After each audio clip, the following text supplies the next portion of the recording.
नमस्कार, स्वागत है एक बार फिर। Welcome back. इस वीडियो में हम भगवत गीता के 7वें अध्याय का 27वां और 28वां श्लोक चैंट करना सीखेंगे। In this video we will learn how to chant the 27th and the 28th श्लोक of chapter 7 of the Bhagavad Gita. And the श्लोक नंबर 27 गोज लाइक दिस। 27वें श्लोक को हम इस तरह से चैंट करते हैं। इच्छा द्वेष समुत्थेन द्वंद्व मोहेन भारत सर्वभूतानि सम्मोहम् सर्गे यान्ति परन्तप। पहले देखते हैं इस श्लोक में पहला और तीसरा चरण कहां पे छूटते हैं। तो मैंने कैसे चैंट किया था? इच्छा द्वेष समुत्थेन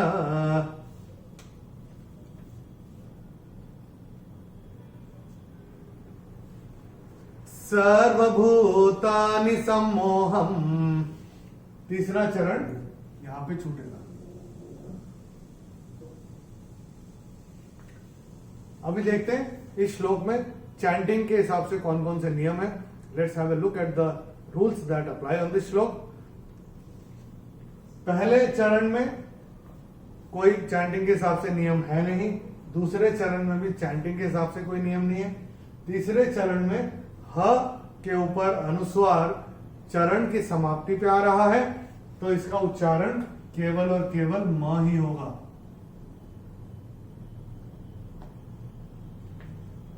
सर्वभूतानि सम्मोहम्, ये ऐसे करके आएगा। और चौथे चरण में चैंटिंग के हिसाब से कोई नियम है नहीं। चलिए एक बार इस श्लोक को मिलके चैंट करते हैं। मैं करूंगा, मेरे पश्चात आप चैंट करिएगा। इच्छा द्वेष समुत्थेन इच्छा द्वेष समुत्थेन द्वंद्व मोहेन भारत द्वंद्व मोहेन भारत सर्वभूतानि सम्मोहम् सर्वभूतानि सम्मोहम् सर्गे यान्ति परन्तप सर्गे यान्ति परन्तप।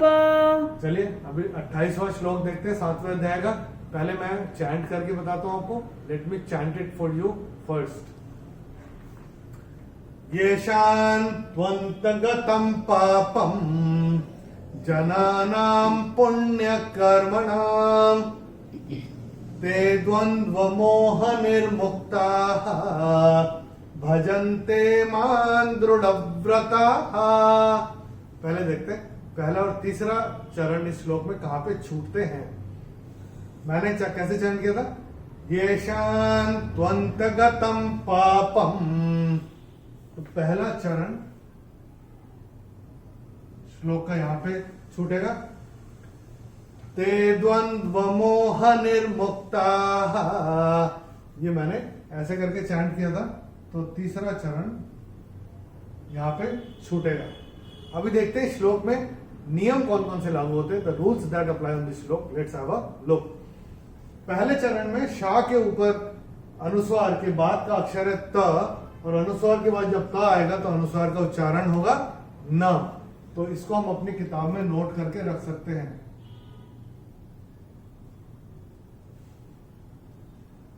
त के ऊपर अनुस्वार के बाद का अक्षर है प, और अनुस्वार के बाद जब प आएगा तो अनुस्वार का उच्चारण होगा म।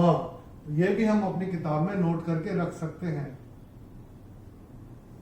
और प के ऊपर जो अनुस्वार है चरण की समाप्ति पे है, अनुस्वार चरण की समाप्ति पे आएगा तो अनुस्वार का उच्चारण केवल और केवल म ही होगा।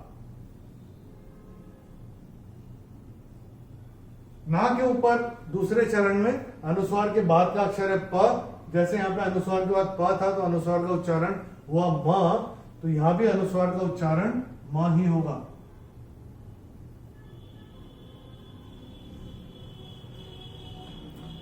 दूसरे चरण में, तीसरे चरण में अगर आपने ध्यान दिया हो, मैंने कैसे चैंट किया था?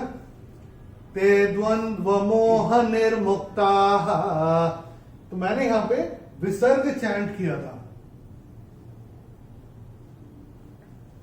तो यहाँ पे विसर्ग आएगा जब संधि छूटती है और प्लूरल होता है, बहुवचन होता है, तब विसर्ग का उच्चारण हम करते हैं जब संधि छूटेगी। तो यहाँ पे ये चरण समाप्त हुआ, तो ये कैसे होगा, ते द्वंद्व मोह निर्मुक्ता, ये ऐसे करके चैंट होगा। चौथे चरण में मां के ऊपर अनुस्वार के बाद का अक्षर है द, और अनुस्वार के बाद जब द आएगा तो अनुस्वार का उच्चारण होगा न। तो ये हम अपनी किताब में नोट करके रख सकते हैं। और चौथे ही चरण में, चरण की समाप्ति पे जो विसर्ग आ रहा है, चरण की समाप्ति पे आ रहा है, तो इसका उच्चारण केवल और केवल ह ही होगा। चलिए ये वाला श्लोक एक बार मिलके चैंट करते हैं। मैं करूंगा, मेरे पश्चात आप चैंट करिएगा।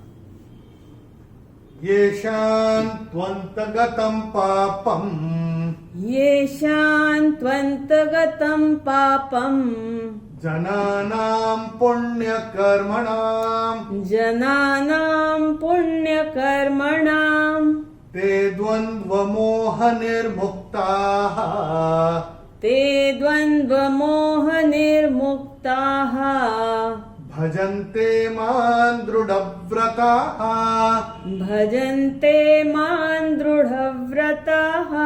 चलिए एक बार दोनों श्लोक रिवाइज करते हैं। दोनों श्लोक एक बार फिर से चैंट करते हैं, रिवीजन हो जाएगा। Let's experience the bliss of the Bhagavad Gita chanting. तैयार है? चलिए शुरू करते हैं।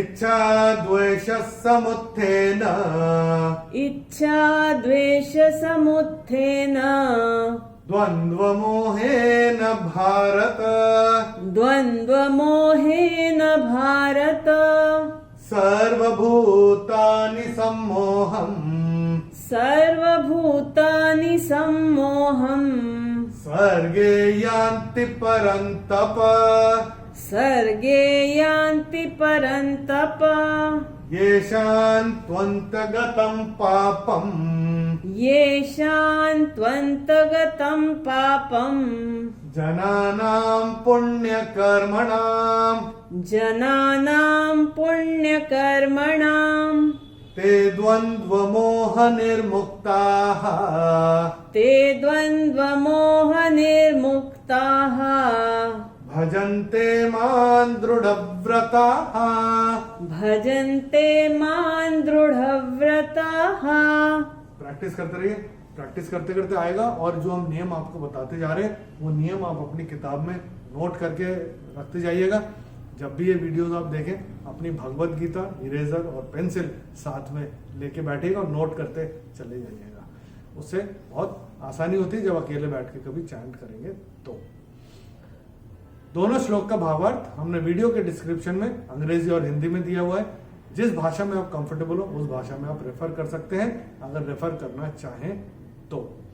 अगले वीडियो में हम भगवत गीता के 7वें अध्याय का 29वां और 30वां श्लोक चैंट करना सीखेंगे, और 30वां श्लोक 7वें अध्याय का आखिरी श्लोक है। उसके साथ अध्याय के आखिर में जो मंत्र होता है वो भी चैंट करना सीखेंगे। In the next video, we will learn how to chant the 29th and the 30th slok of chapter 7 of the Bhagavad Gita. 30th slok happens to be the last slok of the chapter 7 of the Bhagavad Gita, and there is a mantra that appears after the chapter of each chapter. So we will learn how to chant the mantra also. Till then, Namaskar, Hari Om.